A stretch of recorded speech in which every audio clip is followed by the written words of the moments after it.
चलिए आज हम आज के एक पेशेंट की स्टोरी डिस्कस करते हैं। ये पेशेंट हमारे पास आई 33 ईयर ओल्ड थी। शादी को 3 साल हुए थे इनके और इनका AMH 2022 में इन्होंने कराया था, तब इनका AMH 2.5 था।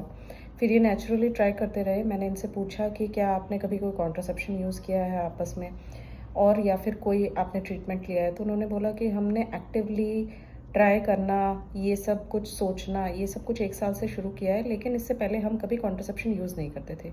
तो ऐसे केस सिनेरियो में मैं आपको ये समझाना चाहती हूँ कि एक कपल अगर बिना टाइम पीरियड का ध्यान रखते हुए, बिना कैलेंडर मेथड, बिना कॉन्ट्रासेप्शन यूज़ करते हुए अनप्रोटेक्टेड इंटरकोर्स रखते हैं, चाहे उनके दिमाग में फैमिली प्लानिंग हो चाहे ना हो, लेकिन अगर उन्होंने पिछले कई टाइम से अनप्रोटेक्टेड इंटरकोर्स रखा है, उसके बावजूद उन्हें प्रेगनेंसी नहीं हुई है, तो वो इनफर्टिलिटी की कैटेगरी में आते हैं।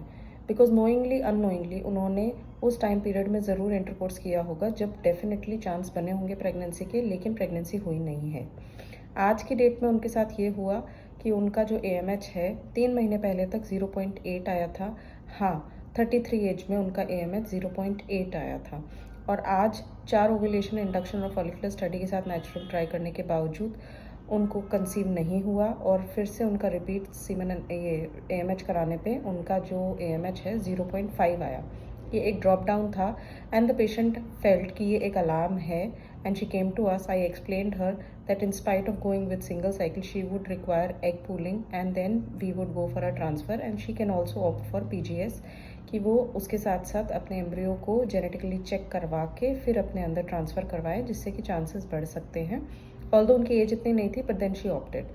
सो हमारे यहाँ पे प्रोटोकॉल रहा that she should go for an IVF at least for the first child. I am not saying that I am God and she will never be able to conceive naturally, but right now what track she is following, उसके हिसाब से embryo pooling should be at least in our mind so that उसके बाद वो naturally try करते रहें, कोई problem नहीं है, but we have safeguarded some of her embryos so that she can ensure a pregnancy in coming future.